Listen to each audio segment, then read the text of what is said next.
Well, hi everyone, it's about 6:30 on a Friday evening. Things are quite hectic at work, so I probably won't get another weld camp for at least another 2 weeks. So meanwhile, I've come out in the back garden to continue whittling a piece of wood. I was going to make another spoon, but I've decided, just with the shape of the wood at the moment, to try and make it into a very, very small ladle shape. So I thought I'd give you a wee look at how that works out and what kind of tools I'm using.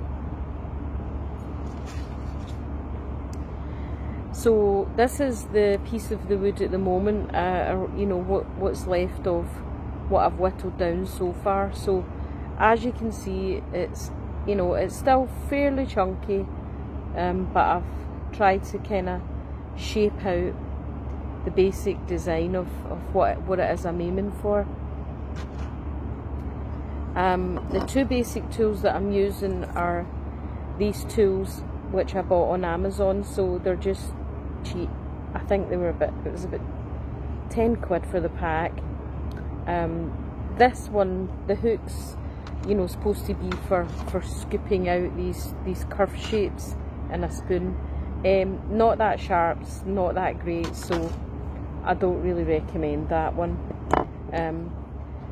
This wee carving knife, again, it's not bad, it could be a bit sharper. Also, these work a lot better on green wood than they do on hardwood. And this piece that I'm carving is from a piece of solid hardwood, so it's quite difficult work. One of the other things that I find quite handy is my trusty old kitchen knife. It's quite a sharp knife, and it works for just kind of tapping out bigger pieces. Another tool that I use that I find quite handy, an old battered chisel, again quite handy.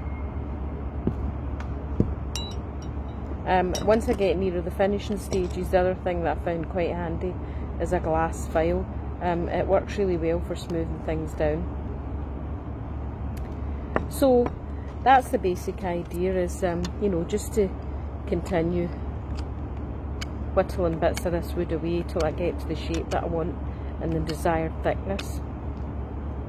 Oh, I also ran into a treasure trove the other day when I was coming back from a meeting in town. Spotted a lovely birch tree and grabbed loads of birch bark off it, so that'll come in handy for next camp.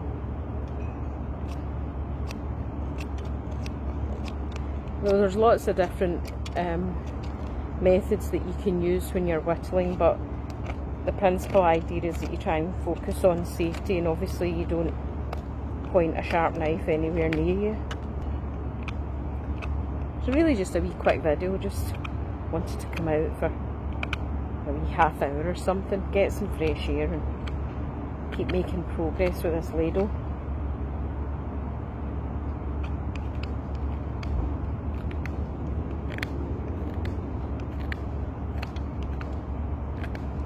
As you can see, the knife's not super sharp, but as I said before, this is really hardwood, so it is a lot harder with hardwood to make progress.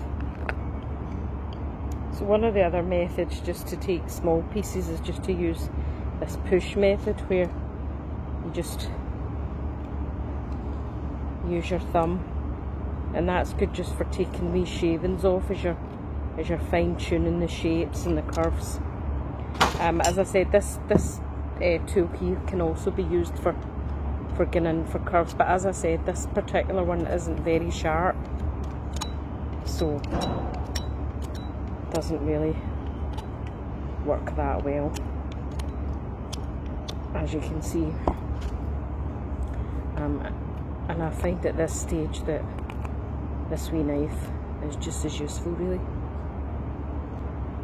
If you go in too deep and you get to a point where you feel like you're really catching an edge, it's better to reverse the direction again, and that stops you from taking off too much at once and, you know, carving in too deep.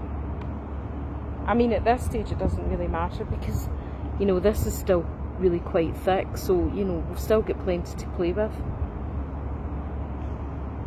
So for my next camp out, I want to test some new camping equipment that I bought, which is really just a wee kind of cook set. And I bought a lovely big chunk of fat wood, which was going to really help with getting that wee stove lit. I have asked a friend to come along, so I'll probably, you know, from their point of view, I'll probably go somewhere that actually has access to a toilet.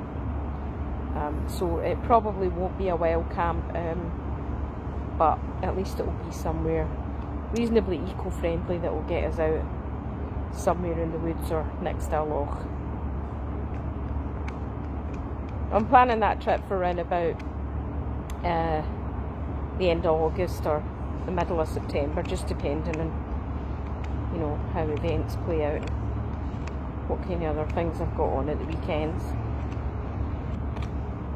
What you might be able to see as well right here, I don't know if it will focus, but that slight black line at the top edge there is actually a slight break in the wood, so I'm trying to be quite delicate around that bit so that I don't crack the wood.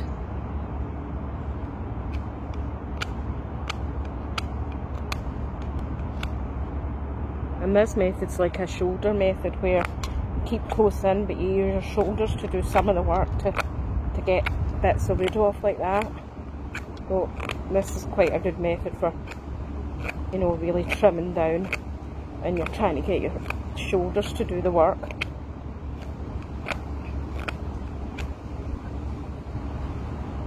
And I really need to try and get some of the weight off this bit here. Gradually. It might be actually, by looking at this wood, I might need to abandon this piece, because if it focus, if you'll see, there is actually cracks all the way through it.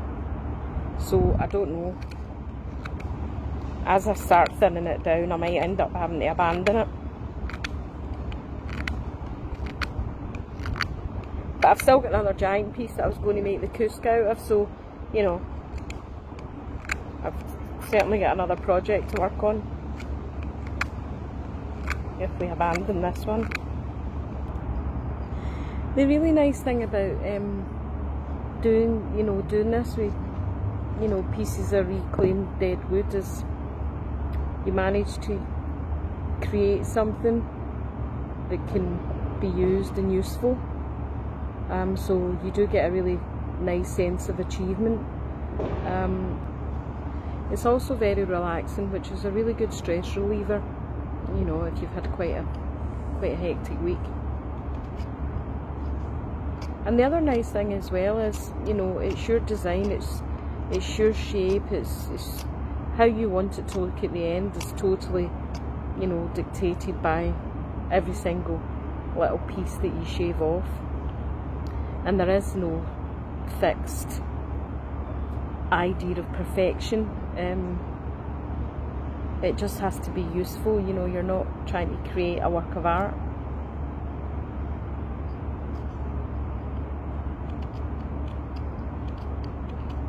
I mean, it might not be for everybody. You do have to have quite a lot of patience,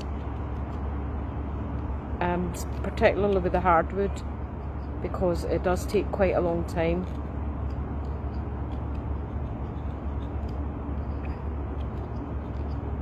You know, so from that point of view, it's kind of labour intensive.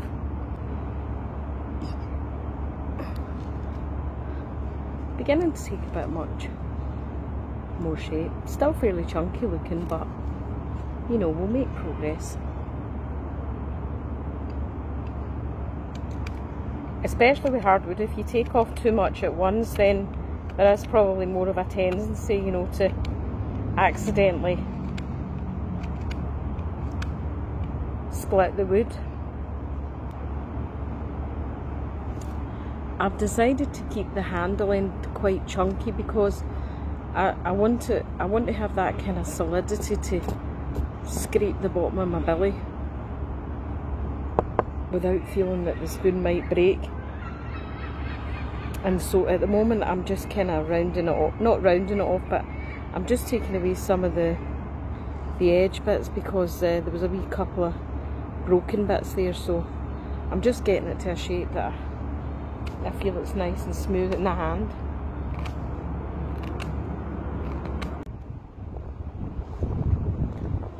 So anyway, that's me.